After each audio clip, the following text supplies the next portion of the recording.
Hey, Greg, thanks again for your time. Okay. So I'm curious what you think of the break. I mean, I know there's nothing you can do about it, but with the team scuffling a little bit, was the break a good time maybe to let guys clear their head, or was it bad? Because I'm sure guys want to get back out there and end this streak and get back on, on the front foot. Yeah, I mean, it's tough to say. I'll let you know after the next couple games whether we think it's good or bad. I mean, in some ways, when we go through these periods, the games come thick and fast, and you don't get much time to work on the training field to try to work through some kinks. So in that way, it's sometimes nice to have a little bit of a break. This break ends up getting long, and the secondary part to that is we end up with a lot of guys away on national team duty. So, we had 11 guys, 9 guys in training over the last couple of weeks. We got up to about 13 at one point, and today I think we had about 14 or 15. So we'll get a few guys back tomorrow again. So it's some of it's nice. I guess there's an initial part where you can clear your head, but then there's some time where you really want to work through some things, and we were trying to take advantage of our time to do that the best we could with the group of guys that we had. So that was that's what we try to accomplish, and now we have another set of games that are going to come quick. We'll ultimately determine where we're at when it's all said and done. Thank you. Mm-hmm. We'll go with Nikki King with Spectrum Sportsnet.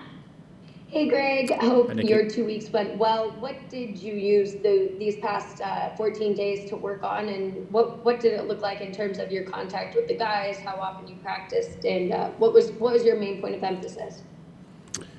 Yeah, we gave them a couple days off at the beginning and a couple days off sort of after 5 days of training. Then they had a couple days, and then we go through our normal 4-day preparation for the match that's coming up on the weekend.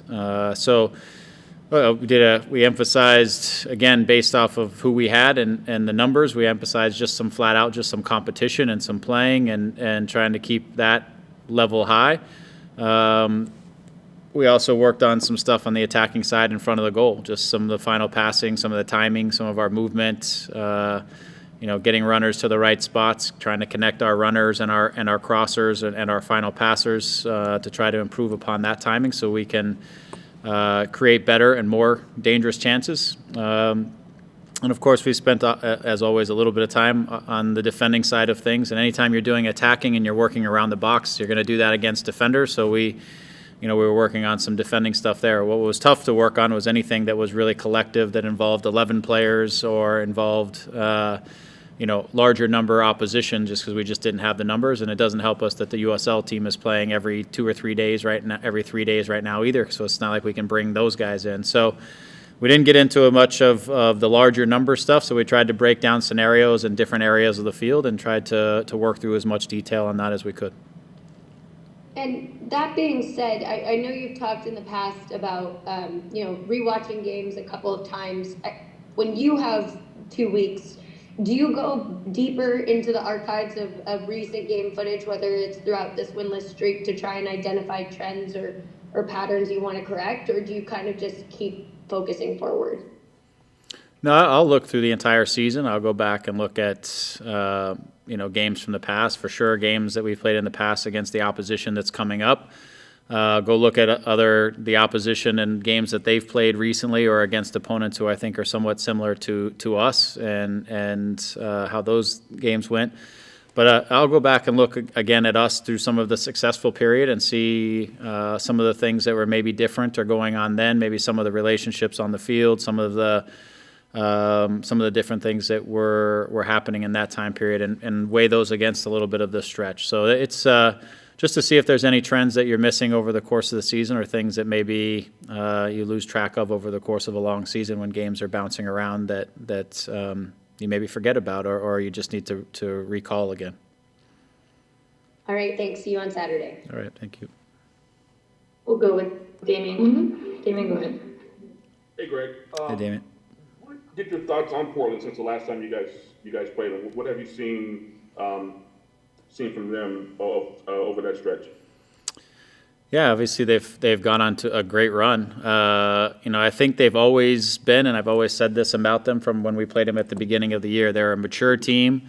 They don't make a ton of mistakes. They stay compact and together, whether that's usually in a relatively deep block or a mid-low block that where their lines are connected and there's not a lot of space between them, and they protect their goal well. And they're very good and dangerous on the counterattack. And in this stretch, I think they've been a little more opportunistic in terms of taking their chances when they've had them than they were in the earlier stretches of the season when they weren't as consistent or getting results. And they're a team that's really built that if they can get the lead, they're very, very difficult to play against. If you can get the lead on them, I think they expose themselves a little bit more, which is not necessarily their comfort zone when they're chasing games, as we saw when we were here against them and we were able to get out in front of them, and then we were able to open up some spaces and get multiple goals. So they're a team that believe they know who they are. They're compact, they're tight, and they have some qualities for sure in the transition and in the final play where, with a few chances, they can put one or two in the back of the net, and then they make the game really difficult on you from then on out. So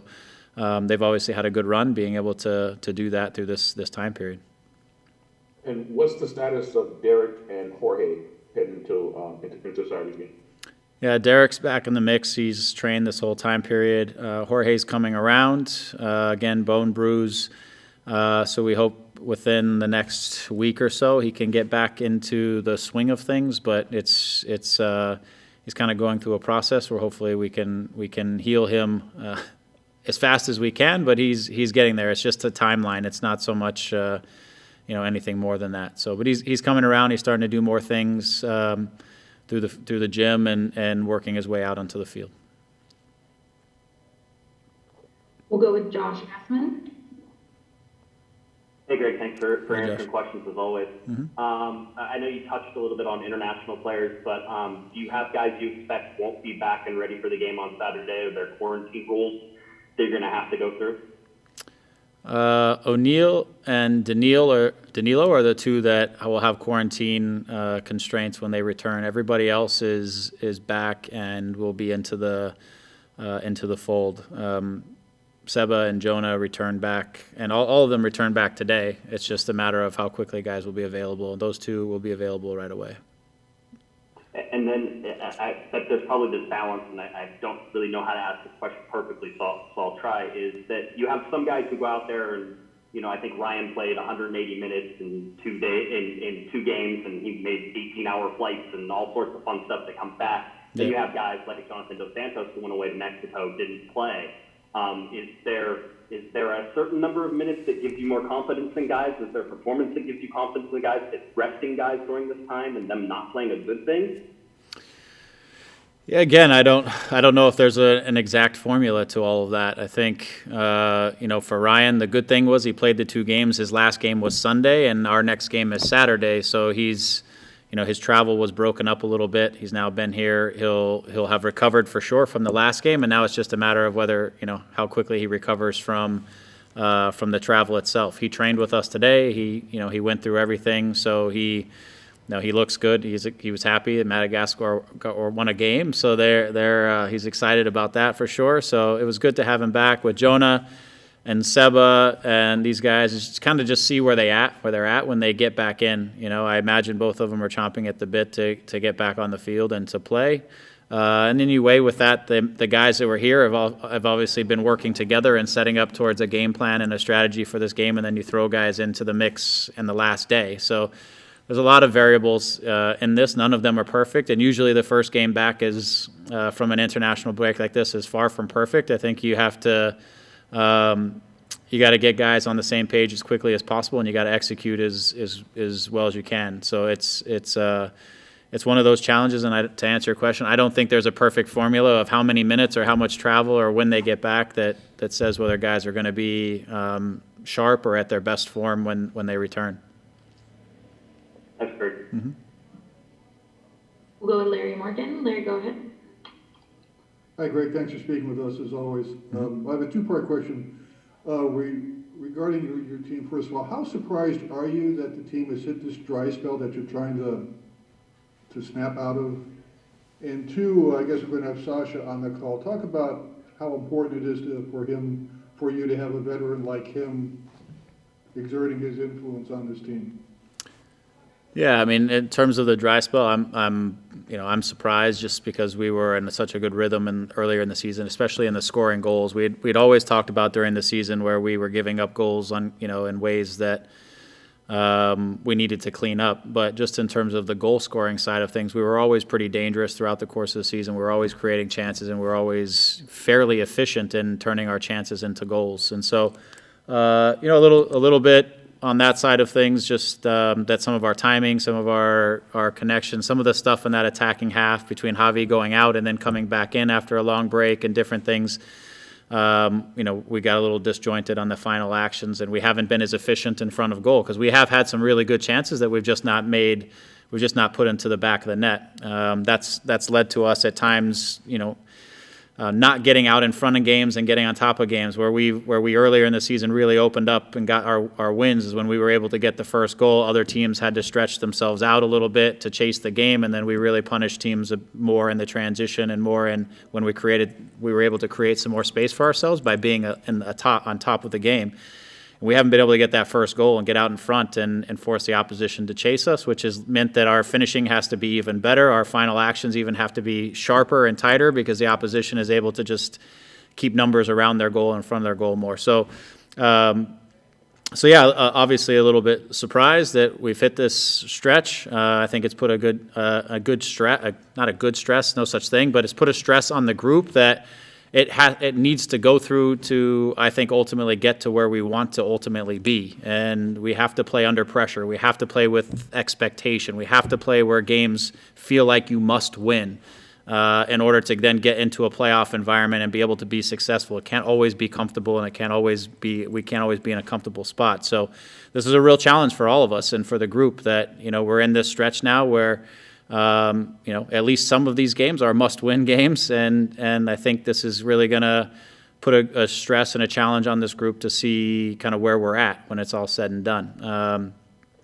Aside from that, with as it relates to Sasha, I've known Sasha away as I guess an opposing coach and an opposing player for many years. My first opportunity to really work with Sasha, so I've known him by reputation more than on a personal level. And I have to say that he's an even better person to work with than what I've heard about him over the years as on opposing teams.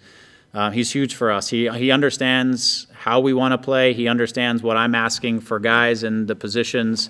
He understands how to organize people within the game, and he really suits what we're trying to do. And through his experiences, he really fits into our concept. Unfortunately, we're getting Sasha at the tail end of his career. I wish we had him at 28 because he would be a huge piece. But even said, his leadership, his ability to coach between the lines, whether that's in training or on game days when he's out there, his ability to help bring organization and make sense of situations and help other players on the field has been extraordinary. And he's kind of at that point in his career too, where he, as players, we all go through a position where it's about us. And then you get to a point in your career where it's not always about you, and now it's about the team, and it's about whatever you have to do to contribute to the success of the team. And he's clearly in that space with his head that he knows that it's not always him on the field is what's going to be the best contribution to the team. And he's been the most unselfish guy that I've been around in a while, and trying to really help the team and give it whatever it needs in the moment to help the team be successful. And it's just been a pleasure.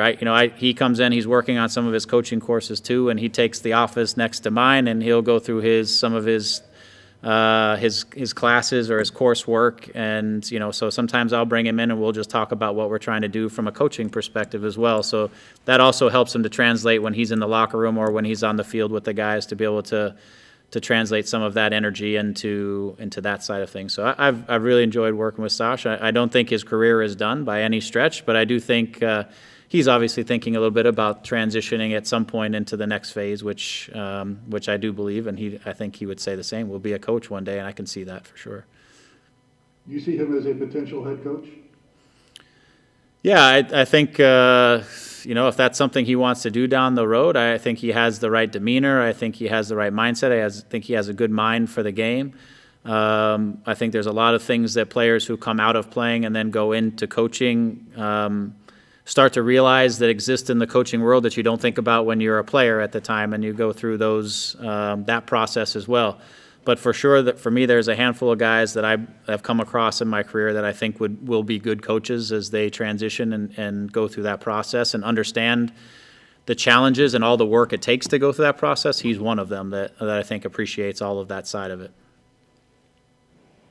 Thank you for your time. Yep, pleasure. Greg, thank you so much for your time. All right, thanks, everyone.